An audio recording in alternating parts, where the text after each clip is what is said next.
Hey everyone, and welcome back to Bridging the Gap. Make sure to leave a like on this video down below and subscribe.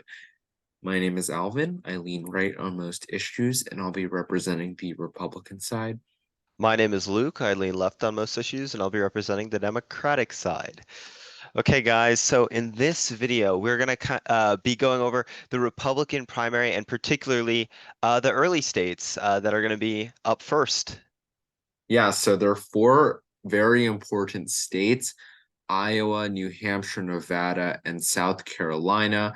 Now, these four states generally determine the trajectory of any presidential primary. If you still haven't gotten on the board after South Carolina, it's generally over for you. Now, this is the calendar for the 2024 primary. Now, you'll notice Iowa, South Carolina, and Nevada smack dab here. Now, we don't know when the New Hampshire primary is, but it's probably going to be right after Nevada. I say this because it generally is second after Nevada. You mean you mean Iowa, right? Yeah, after Iowa. Yeah, Sorry. Iowa, yeah. Yeah, after Iowa, and generally in this place where my mouse is because we don't know where it is because the Democrats have resolved to put South Carolina first, saying they want to prioritize their black voters. However, New Hampshire has a law that kind of says, hey, we have to go first, and there's a Republican government there, so they might kind of force everyone to go first, and Democrats just won't have anything in New Hampshire if they decide to let South Carolina go. So that could be a problem for Democrats. Now, we are not going to focus on the Democrats in this video. We're only going to look at the Republicans, so we can pretty safely assume the order is going to be Iowa, New Hampshire, South Carolina. Nevada, and then South Carolina. So that's going to be the four states we're going with. Now, there's a lot of polling and a lot of information. So, Luke, let's just start with Iowa, I guess. Okay, yeah. So starting with Iowa, I mean the Iowa stage, I believe, reflects the national one pretty decently, like with Trump leading basically in every poll, of course. He has that Midwestern poll, so I feel that helps him there a lot. But yeah, like pretty standard. Like usually you have DeSantis following in second. And then I think Tim Scott's also doing quite well there as well. And then, all the other usual few polling in the low single digits like Haley, Pence, Ramaswamy. I think even Christie is doing like okay in a few polls. So yeah, I mean that's the general gist of Iowa there, I think. Yeah, I think Iowa's weird because, okay, first of all, Iowa's a caucus, so it kind of moves differently than a primary because in caucuses, it's not just direct voting, it's kind of like meetings within the party, and then you kind of cast votes that way.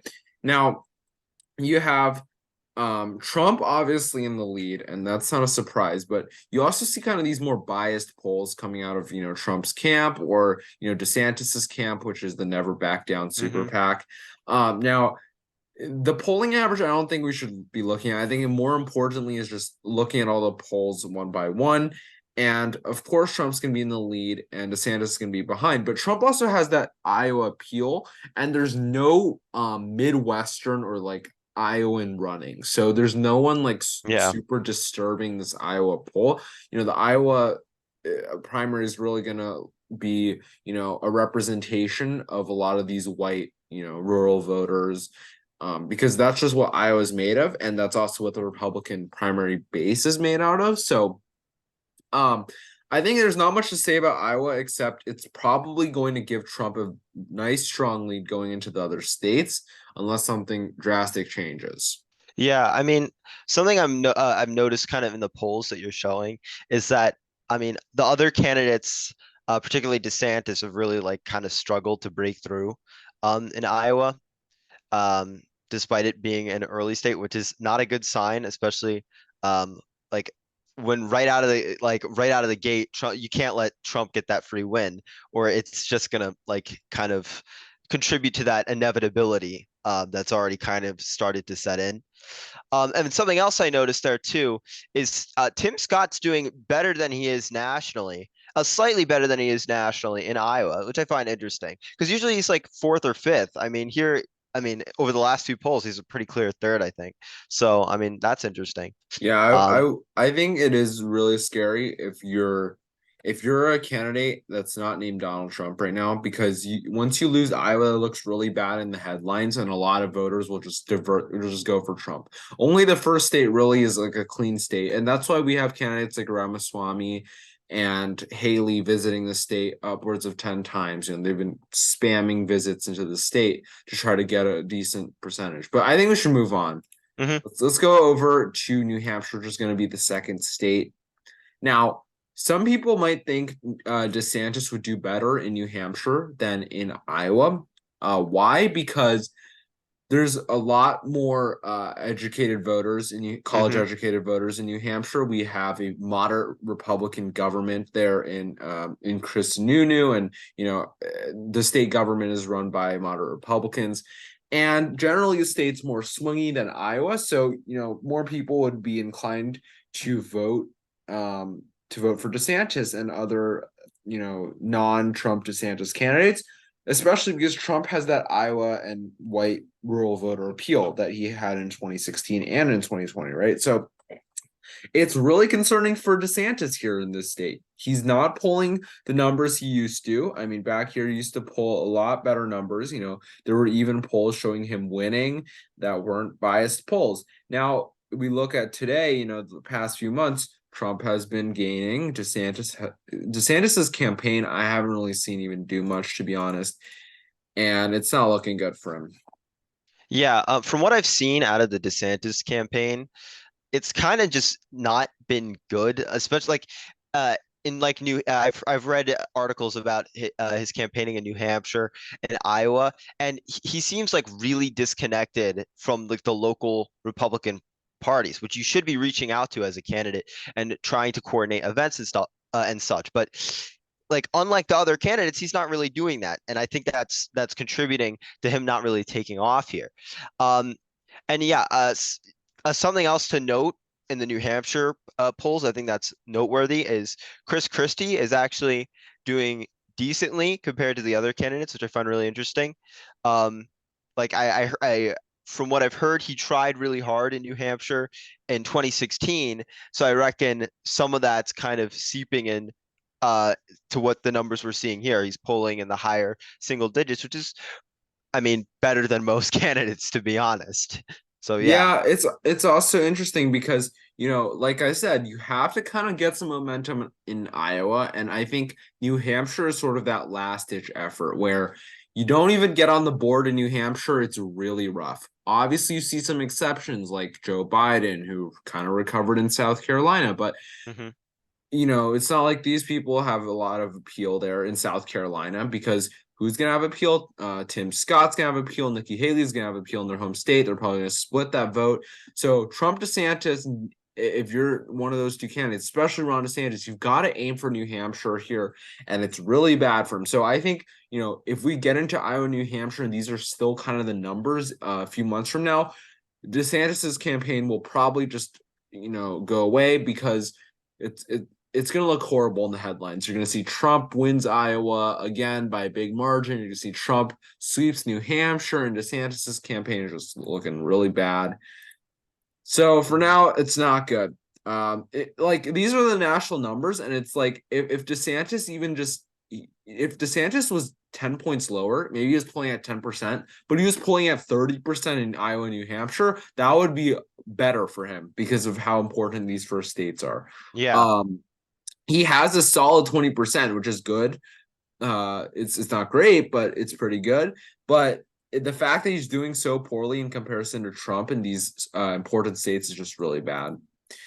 We'll go Yeah. to Nevada. In Nevada, there's very little polling. There's only 4 polls. So, and these are all sponsored polls, so they're a little sketchy.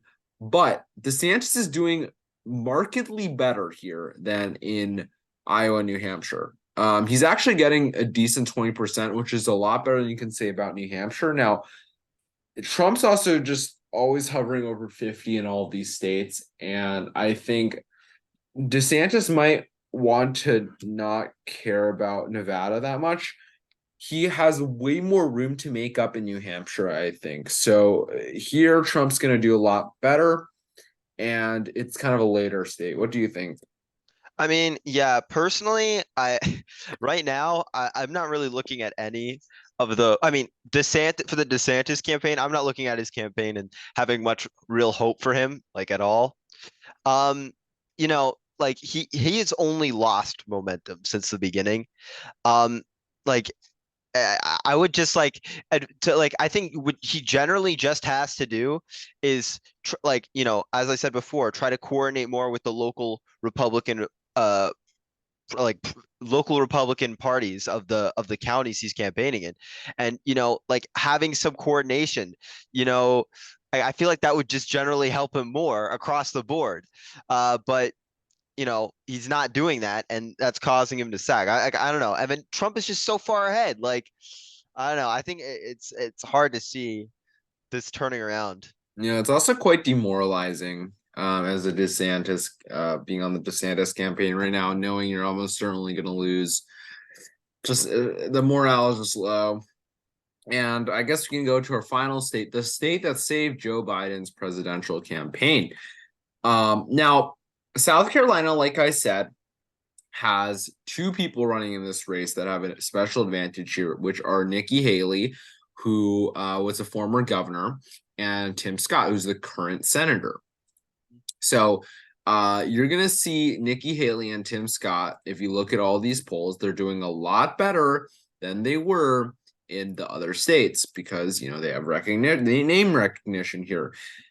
However, it's important to note that they're still not doing great. They're kind of splitting that statewide vote. And while they are denying Trump 50%, they are doing that. So, that is something big that they're doing. They're still not breaking, the numbers that they're going to need to really turn it around. Joe Biden was able to turn around his race against Bernie Sanders because he got so much of the black vote here and convince all the other moderates in the race to drop out for him.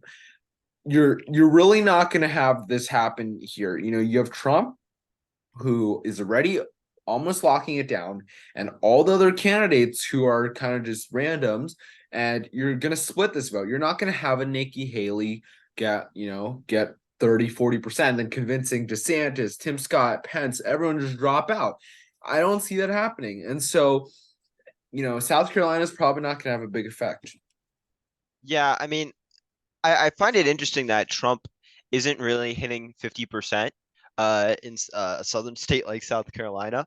So I mean, potentially that does leave an opening for the other candidates if they could unify around a candidate that isn't Trump and like unify those voters who aren't voting for Trump right off the bat. But it doesn't seem like they're doing that at all. It's just Haley, DeSantis, and Tim Scott all on that second kind of rung under Trump, and they're kind of just holding each other down for now. I think overall, like when we after looking at all this data, it's pretty clear that Trump is a big lead, and I think the only real way if there is a way to knock Trump off his lead is like maybe the debates if he goes to them, or all the candidates except maybe like one, like DeSantis would have to drop out and it'd have to be a 1v1 or something like that. That's what I see at least. So what are your thoughts overall? Yeah, I think I don't think DeSantis can really rally enough people. I think it would have to be someone like Vivek Ramaswamy or something, just because he has that new appeal. There's been a lot of negative media against DeSantis in the conservative papers, the news media, because they want to help Trump win. But Ramaswamy has been kind of, he has been fading the attacks, and that's why he's kind of risen from the dead up to third place, right? I think it would have to be someone like him bringing new ideas to the table, and maybe Trump doesn't know how to respond to them in the debates. Now, Vivek is probably, he wants to be a Trump ally. He knows there's no path to winning without being a Trump ally. And he kind of wants to be that second MAGA candidate in the case that Trump, falls ill or, he dies or he gets put in jail, right? That's like his one path. And I don't think DeSantis has a path right now. He's got to I mean, change things up. I do feel like most of the candidates, I would argue DeSantis is doing that as well. Just like, okay, maybe that is their strategy. Just wait for Trump to maybe go to jail or something, and Yeah, then try but to capitalize on that. DeSantis has been getting way too much negative news because he's the front runner against Trump. Uh, So this, oh yeah, yeah, the second front runner, I yeah. guess. Yeah. Well, he's the front runner against Trump. Like Yeah. he's the Mhm. one guy, right? I don't know. There's a lot of different opinions of what could go down, but I think DeSantis missed his chance. He could have made it big right after the midterms. He could have, he could have done many different things. He could have not ran. If he didn't run, I think the Republican nomination is almost certainly his in 2028. But now he's probably not going to ever get a shot at the presidency. I'm not sure what's going to happen, but you guys have to keep in mind these early states. These early states from This, January 15th to February 24th, these are the states to watch. Then there's yeah, Michigan, then there's Idaho, then there's the Super Tuesday. But before that is these four states, and everything else kind of irrelevant. yeah. So I mean, after those four, I mean, yeah. Once Biden got that win in South Carolina, and then it caused all those Democratic candidates to fall out, and that to fall off and leave the to abandon their campaigns. There, Biden had it like right after South Carolina, so it could very well be decided right then and there. yeah, Yeah. I mean, the Democratic establishment was really, really scared, because they thought Bernie had a shot, but they convinced everyone to drop, and Bernie was denied the second time in a row. He got kind of unfair treatment, but that's what happens in politics. So, Okay.